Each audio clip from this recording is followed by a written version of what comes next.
Bom, eu tava assistindo Brasil e Marrocos, o primeiro jogo da seleção na Copa, e depois que a partida acabou, eu fui dar uma olhada na antiga rede do Passarinho Azul pra ver o que o pessoal tava comentando. E nisso eu percebi uma coisa. Tinha muita gente acompanhando o jogo, torcendo, comemorando e cornetando também, mas sem entender muito bem o que tava assistindo. E isso me fez pensar em algo. Todo brasileiro conhece a Copa do Mundo. Quando ela chega, todo mundo acompanha e torce de alguma forma. Mas nem todo mundo acompanha futebol durante os outros 4 anos. Então faz sentido que muita gente saiba torcer, mas não sabe exatamente como que funciona a competição. Por isso que eu resolvi fazer esse vídeo. A ideia aqui não é explicar futebol pra quem já entende e acompanha. É explicar a Copa do Mundo pra quem assiste só quando ela chega. Classificação, como que o Brasil chegou até aqui, a seleção nos últimos anos, quem é o técnico, a fase de grupos, mata-mata, pênalti, impedimento, enfim, tudo que você precisa saber pra assistir os próximos jogos, entendendo pelo menos o básico do que você tá assistindo.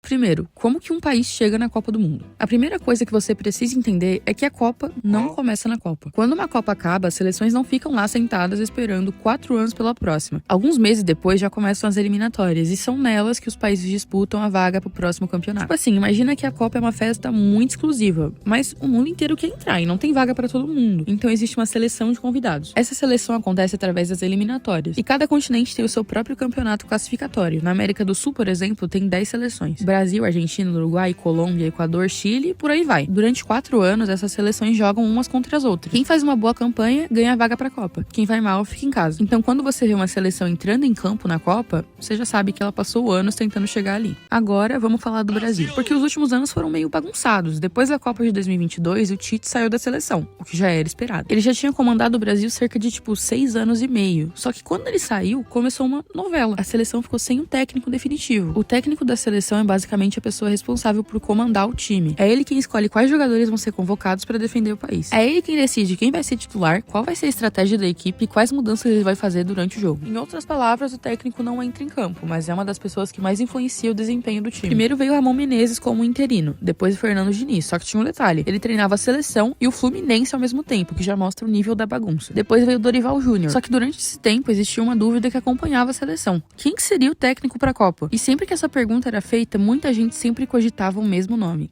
Carlo Ancelotti. E era impressionante. Um dia você abria as redes sociais e estava todo mundo falando que ele já estava acertado com a seleção. No outro, cogitavam que ele renovaria seu contrato com o Real Madrid de novo e não viria mais. Até que finalmente aconteceu.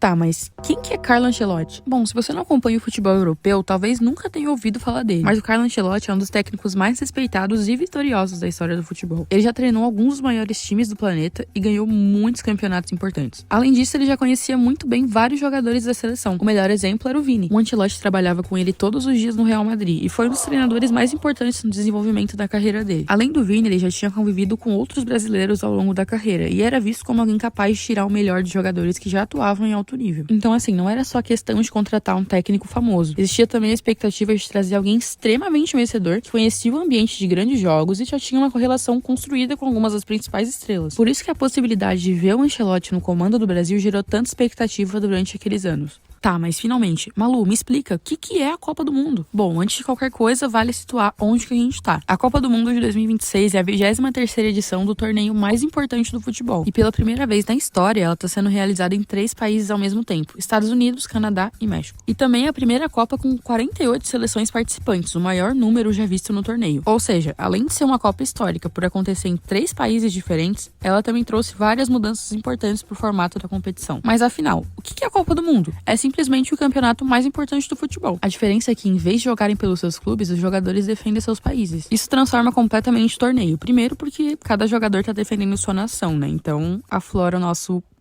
patriotismo. E também porque a Copa só acontece uma vez a cada 4 anos, então cada jogo tem um peso enorme. Se uma seleção é eliminada, acabou pra ela. Não tem a próxima chance no mês que vem ou no ano seguinte, e vocês nem sabem se vão se classificar pro próximo torneio. Então é isso, você tem que esperar mais 4 anos pra ver no que dá. Por isso que a Copa costuma mexer tanto com jogadores, torcedores e países inteiros. Eu acho que não tem outro evento esportivo que pare tanta gente ao mesmo tempo. Como que funciona a Copa do Mundo? Agora você imagina uma sala de aula com 48 alunos, e você quer muito descobrir quais são os melhores, mas não dá pra colocar todo mundo numa final de uma vez. Então você divide eles em grupos. Nessa Copa vão ser 48 seleções divididas em 12 grupos com 4 seleções cada. Eu vou usar como exemplo o grupo do Brasil. O Brasil vai jogar com Marrocos, Haiti e Escócia. Marrocos também vai jogar com Brasil, Haiti e Escócia. E assim vai adiante. Ou seja, cada seleção faz exatamente 3 jogos na fase de grupos, nem mais nem menos. A pontuação da fase de grupos é bem simples. Uma vitória vale 3 pontos. Empate vale 1 e derrota vale nada. Então vamos imaginar que no primeiro jogo o Brasil ganhou 3 pontos. No segundo, empatou.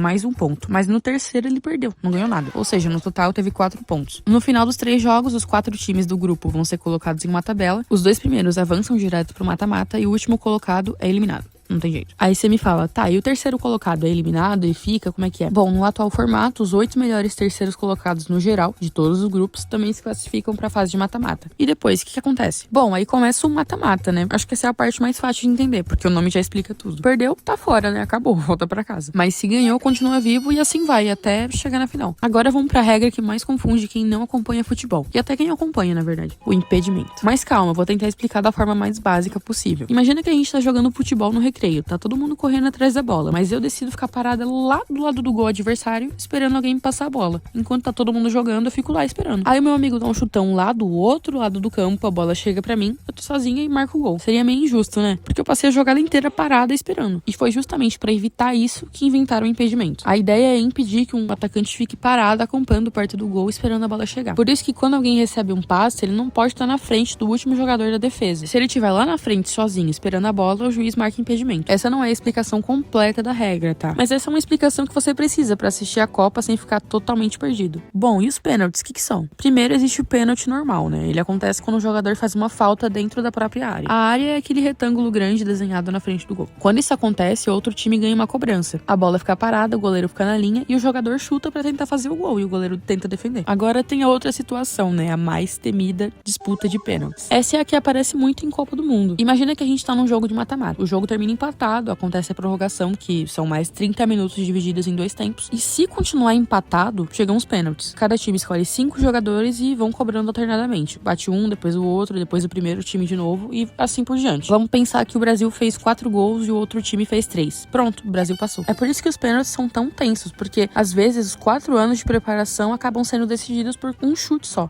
Ou uma defesa. Bom, então agora, quando você assistir um jogo da Copa, pelo menos você vai saber o que tá acontecendo. Vai saber por que aquele jogo é importante, o que o Brasil precisa fazer pra avançar e por que às vezes o empate é tranquilo e às vezes parece o fim do mundo. E também vai entender por que existe tanta pressão por cima dos jogadores, técnicos e seleções. Porque no final de contas, a Copa é isso, né? 4 anos de espera por um torneio que dura pouco mais de um mês. Um torneio que para países inteiros e faz milhões de pessoas sofrerem por causa de uma bola. Inclusive pessoas que nem gostam tanto de futebol. Agora que você já sabe como tudo funciona, só resta fazer o que todo brasileiro faz quando chega a Copa. Assistir jogos, reclamar do técnico, cornetar o Neymar, pedir pro Endrick entrar e falar que a seleção precisa melhorar, mas ainda acreditar que dessa vez vai. Porque aparentemente a gente nunca aprende. E sinceramente ainda bem, tá? Porque se a gente deixasse de acreditar, perderia metade da diversão. É isso, beijo.